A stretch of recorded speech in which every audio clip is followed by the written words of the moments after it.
Is adolescence a modern invention? A difficult phase created by our comfortable modern world? Or is it a universal human experience that every great civilization has wrestled with? The truth is, for thousands of years, philosophers, leaders, and societies have been trying to understand the turbulent, creative, and powerful transition between child and adult.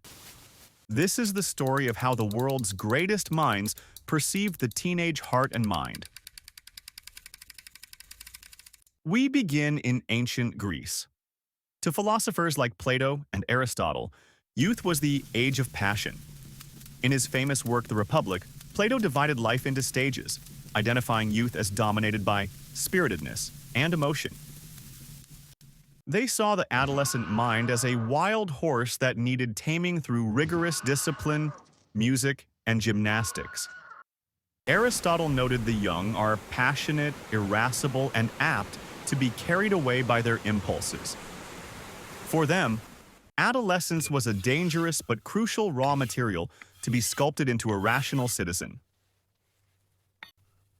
In Rome, the transition was marked by a specific ritual.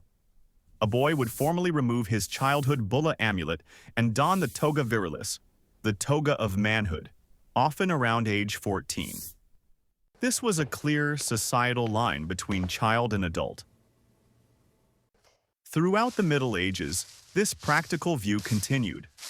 For the vast majority, there was no extended adolescence. You were a child, and then you entered the adult world of work, marriage, and duty through apprenticeships that could begin as early as age 7. Your path was determined by birth, not by choice. The seismic shift in understanding came in the 18th century with the Enlightenment. The thinker Jean-Jacques Rousseau, in his novel Émile, radically redefined youth. He was the first to call it a second birth, a precious, distinct, and fragile stage of life. He wrote, "We are born twice, once to exist and once to live, once for the species and once for the sex." He saw adolescence not as a flaw to be corrected, but as a natural, stormy, and noble period of self-discovery, where the individual's own feelings and conscience should be carefully guided, not crushed. The 20th century gave this idea a name, a science, and a culture. Psychologist G. Stanley Hall coined the term adolescence in 1904, defining it scientifically as a period of inevitable storm and stress. After World War II, economic prosperity and the rise of universal high schools created a new, powerful social class, the teenager.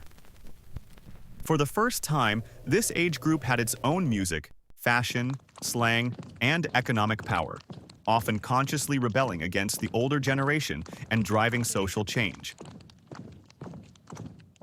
Today, modern neuroscience provides the why behind 2,500 years of observation.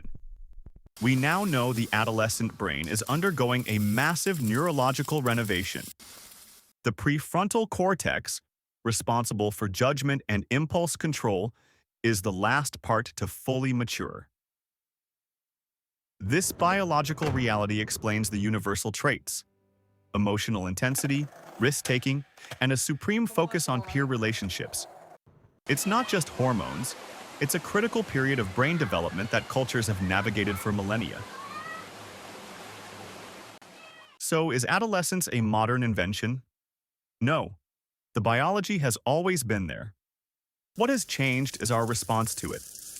We've evolved from seeing a vessel to be filled with duty, to a problem to be managed, and finally, to a potential to be unlocked.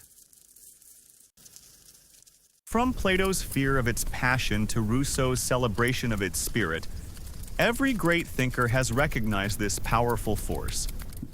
Adolescence isn't a sidebar to human history. It is the engine of renewal, the source of idealism, and the courageous force that has always dared to ask, "What if?" pushing humanity again and again into the future.